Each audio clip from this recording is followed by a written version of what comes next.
ঈশ্বরী মহাবিদ্যালয়ের রামনগর ৫ নম্বর শাখায় প্রয়াত দিদি প্রকাশমণির ১৮তম প্রয়াণ দিবস উপলক্ষে ২২ দিন থেকে আগামী ২৫ থেকে ৪ দিন যে কর্মসূচি তারা হাতে নিয়েছে তাই অঙ্গ হিসেবে আজকে রক্তদান উৎসব বা রক্তদান শিবিরের আয়োজন করেছেন।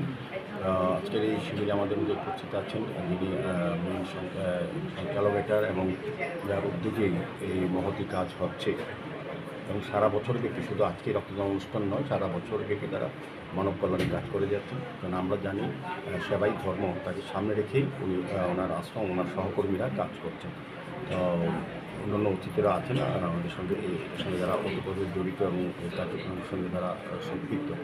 তো আমি প্রত্যেককেই ধন্যবাদ জানাই, বিশেষ করে যারা আজকে রক্তদান শিবিরে অংশগ্রহণ করেছেন, যারা রক্ত দিচ্ছেন স্বেচ্ছায় এবং রক্ত গ্রহণে যারা ত্রিপুরা মেডিকেল যে স্বাস্থ্য যিনি চিকিৎসক এখানে আছেন, আমাদের প্যারামেডিকেল স্টাফে যারা কর্মী সহকর্মীরা কাজ করছেন তাদেরকে ধন্যবাদ জানাই। কারণ আমরা জানি রক্তের কোনো বিকল্প নাই, এটা মহৎ দান। তো আজকে যারা রক্ত দিচ্ছেন আমি বলবো তাদের জীবনের শ্রেষ্ঠ কর্ম এবং শ্রেষ্ঠ মানব ধর্ম তারা পালন করছেন। কারণ রক্তের বিকল্প হচ্ছে আমাদের মানবিকতা, আমাদের আন্তরিকতা এবং আমাদের মানুষের প্রতি কাজ করার যে আগ্রহ সেটা প্রকাশ করা।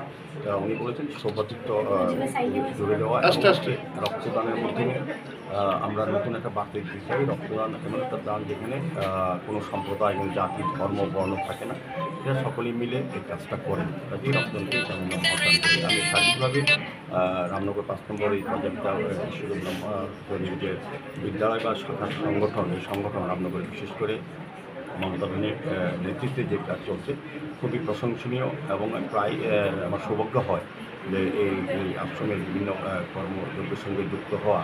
আজকে ভাগ্যবান মনে হয়েছে মহতি অনুষ্ঠানে আমাকে তারা আমন্ত্রণ করেছেন, আমি অনেক অনেক ধন্যবাদ জানাচ্ছি। সবচেয়ে ভালো লাগছে এখানে যুবক যুবতীরা রক্তদান নিয়ে গিয়েছেন, যেটা আমাদের যারা আগামী প্রজন্ম ভারতবর্ষ